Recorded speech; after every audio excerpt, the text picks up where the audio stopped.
L'Assemblée législative de transition porte révision de la Constitution en ses articles 101, 143, 144, le titre 14 ter, titre 14 quater,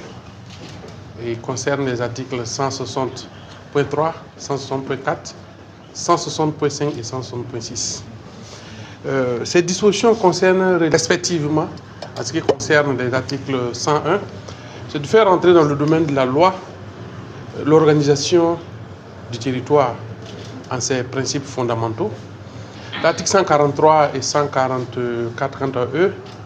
consacrent au niveau de la Constitution, à côté des collectivités territoriales, les circonscriptions administratives dans le cadre de l'organisation du territoire, et consacre bien entendu la création des collectivités territoriales par loi et la suppression des circonscriptions administratives par décret. Quant à l'article 160.3 et 4, il consacre le changement de dénomination du Conseil supérieur de la communication, qui devient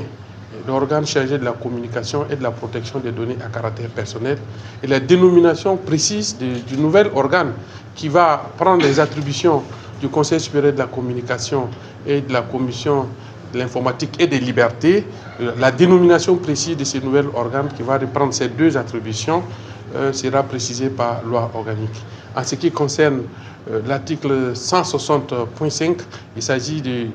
l'autorité supérieure du contrôle d'État et de lutte contre la corruption, qui voit également sa dénomination changer et renvoyer à une loi organique. Voilà, la révision vise à répondre, bien entendu, comme nous l'avons dit, à la vision actuelle, parce que la réorganisation du territoire, comme vous l'avez vu, on vient d'adopter le Code général des collectivités, il était nécessaire de réadapter ça. Deuxièmement, au niveau des deux institutions qui sont le Conseil supérieur de la communication et la CIL, ce sont des organes, des institutions qui régulent le contenu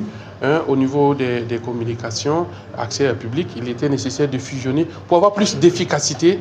dans l'action qui va se dérouler sur le terrain. Également au niveau de l'ASE-LC, il s'agit d'un changement de dénomination et la loi organique va se charger bien entendu de donner plus de contenu à l'action de l'organe, bien entendu, pour plus d'efficacité dans la lutte contre la corruption.